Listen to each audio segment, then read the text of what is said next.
right now you're thinking about starting parkour.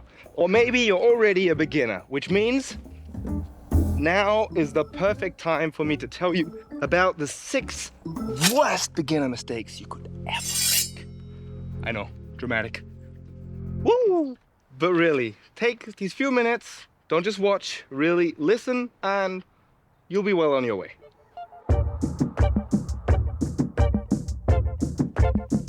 Mistake number 1 is the worst of them all, because it actually prevents people from starting parkour in the first place. What I'm talking about is this big misconception that you need to be fit already before you start parkour. And as someone who started parkour when I was a complete video game nerd, I can tell you firsthand, this is not true. In parkour, there are moves for every fitness level. And of course, you can also adjust the size of your jumps or the size of the obstacle to what you are comfortable with. And because of that, anybody can start as low as a curb and then use healthy movement to get stronger and build their way up. You're using movement as your strength training. And don't get me wrong, even though parkour by itself is an incredible tool for fitness, there is a time and a place for strength training and flexibility. But it's not a requirement. Mistake number 2 is to not check your landing area. Wow. Quick game of how many loose bricks can you spot? I mean, this one's obvious. What about this one? Did you get this one? This one, and this one, and this one, and this one, and this one? And did you know there's a bonus brick under my hat?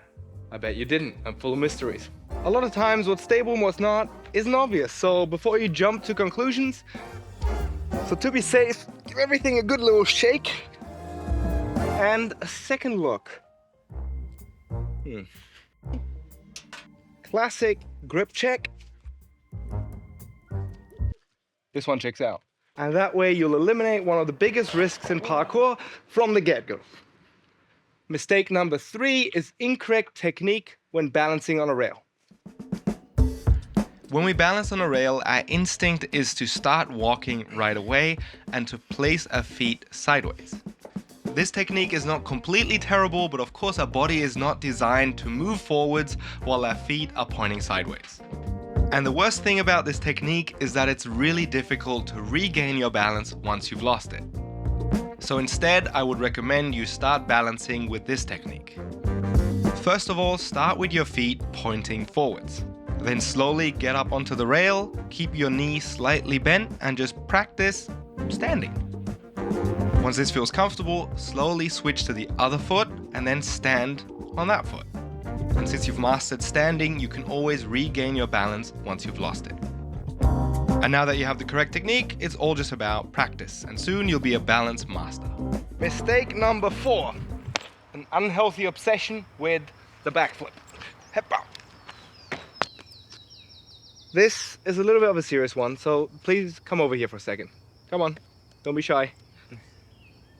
I know you really, really want to learn a backflip, but it's just too early. What do you mean too early? Have you seen the YouTube videos? People are learning backflips left, right, and center in like a day.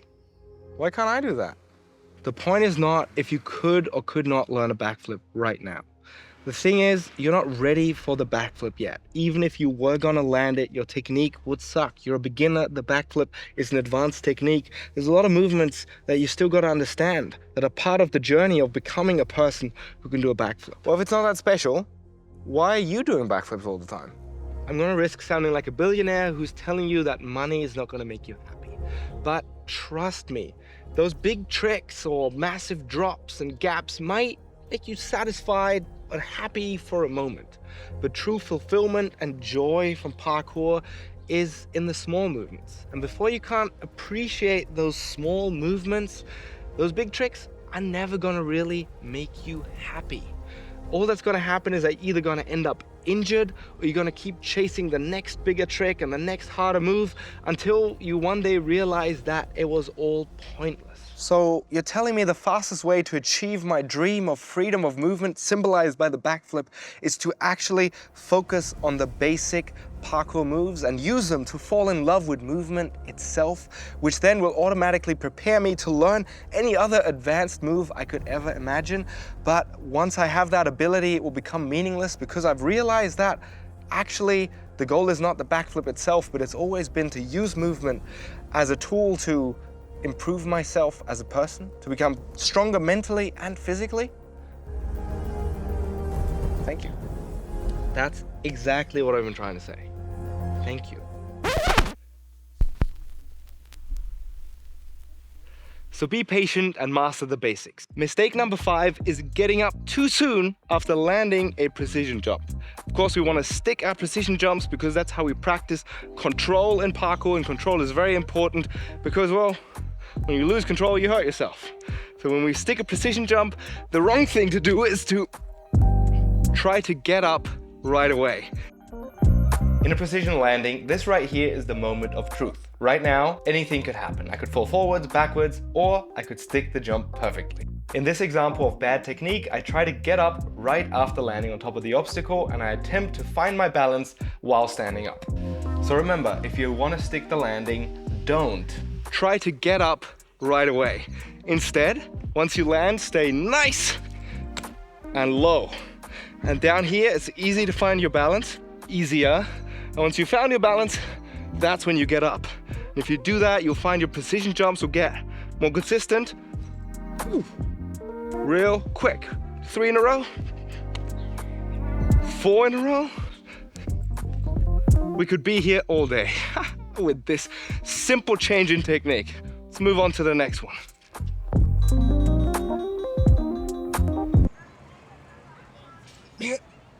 Right, this not working. It's because of mistake number 6, bending your arms when you're trying to swing on a bar. The correct way to swing is with extended elbows and shoulders, and it's similar to a playground swing. You want to generate momentum by kicking your legs, while your upper body just kind of keeps you on the bar. And that way you can generate a lot of momentum with very little effort. Notice you are allowed to bend your arms when you catch the bar. That way you don't slam into your shoulder joints on your landing. You can use your muscles to absorb the impact. And that way you can soar across the sky like a bird and land softly like a squirrel. I hope that made sense. Doing parkour is fun, but starting parkour can be confusing, scary, or even dangerous if you don't know what you're doing. And I believe it doesn't need to be that way. Instead, learning parkour can be a smooth and fun adventure. And for that to be possible for you, I put together the Parkour Roadmap, which is basically a free mini guide that gives you an overview on how you can go from 0 to someone who enjoys moving and becomes stronger as you learn new tricks. And I know how that works because I was like that. I was an unfit gaming nerd without a gym, a coach, or a clue on what to do. So now I basically put together everything I would have liked to know when I started out, so you can have a bit of an easier time. If you want the Parkour Roadmap right now, click the link below and I'll give you access. See you there. Woo! Shut!